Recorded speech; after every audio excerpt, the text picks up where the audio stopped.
Magandang hapon mga ka-happy hour. Narito ang mga balita para sa MBC TV Network News Update 5 PM edition.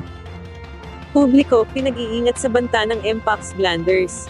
Yan ang MBC TV Network News ni Dustin Bayog. Tinakitaan ang pagtaas ng kaso ng nakakahawang sakit ng monkeypox ang bansa matapos makapagtala ng ilang kaso nito sa ilang probinsya ng Visayas at ng Mindanao.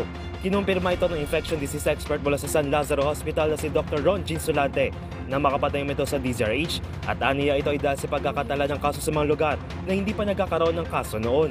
I mean sabihin natin pagtaas dahil wala naman sila mga reported cases before. So, dalawang kaso ka, so that's already a significant number of cases. Kasi yung mga kaso natin kadalasan so far for the past 3 years, usually dito yun sa National Capital Region. Ilan sa mga lugar na nagkumpirma ng kaso ang 3 rehiyon sa Mindanao tulad ng Soc-Sargent, Bangsamoro Autonomous Region in Muslim Mindanao Barm at Zamboanga Peninsula.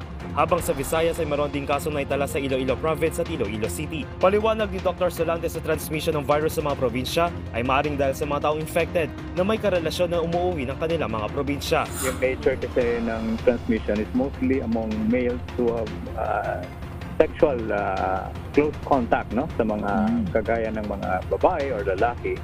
And ito yung mga kaso natin nakikita majority of time, like when I say majority, 90% mga nakita natin dito sa NCR. So ang ano ko dito, baka meron din silang ganitong mga partners na infected from here and then umuwi sa probinsya. And then they also have partners there na in those areas. So talagang hindi natin mapigilan. Meron talagang cycle of transmission. Nakukuha ang Mpox dahil sa direct and close contact tulad ng pakikipagtalik, pagyakap at pakikipag-usap kung saan pwede rin makuha mula sa respiratory droplets ng isang tao. Kaya naman nagbigay paalala si Dr. Solante sa publiko na tandaan ang early symptoms ng Mpox tulad ng lagnat, pananakit ng ulo, pagkawala ng gana at ang pagkakaroon ng malisyon sa balat at palagi ang maghugas ng kamay.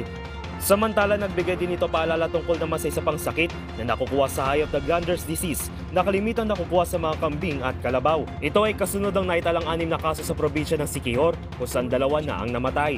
Ang glanders kasi mataas ang fatality rate nito. Kumbaga mataas ang mortality kung hindi ito maagapan. Ang ano nito, pwedeng ma-involve ang brain, pwedeng ma-involve ang lungs. Bagaman isang rare na sakit, ay pinag-iwas din ni Dr. Solante ang publiko na kumatay pa ng namatay na hayop at saka kakainin dahil dito maaaring makuha ang sakit. Samantala, labis na rin ang sinasagawang monitoring at information campaign ng mga opisina ng Department of Health laban sa 2 sakit at upang maiwasan ang outbreak nito sa mga probinsya.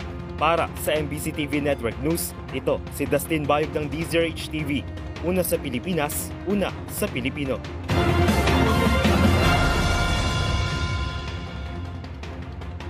Samantala, sa Metro Manila ngayon, rerouting schemes inilatag ng MMDA sa pagsisimula ng EDSA rebuild sa June 13, mga motorista, hinihikayat na dumaan sa mga alternatibong ruta.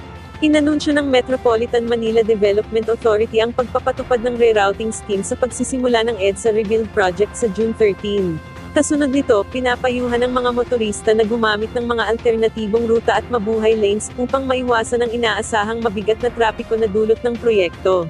Ayon sa MMDA, patuloy din ang kanilang road at sidewalk clearing operations ng sa mga pangunahing kalsada bilang paghahanda sa implementasyon ng proyekto, kabilang dito ang pagtanggal sa mga ilegal na nakaparada, mga nakaharang at nagtitinda sa bangketa na sagabal sa mga alternatibong daanan, layo nitong mapanatiling maluwag ang trapiko, lalo na sa mabuhay lanes. Para sa kabuuang detalye ng rerouting schemes, maaaring bisitahin ang Facebook page ng MMDA. Ating alamin ang mga latest update mamayang alas 5:30 ng hapon sa programang Metro Manila Ngayon, Afternoon Edition. At yan ang mga balita para sa MBC TV Network News Update 5 PM edition. Samahan ninyo kami bukas mula alas 9 ng umaga hanggang alas 5 ng hapon.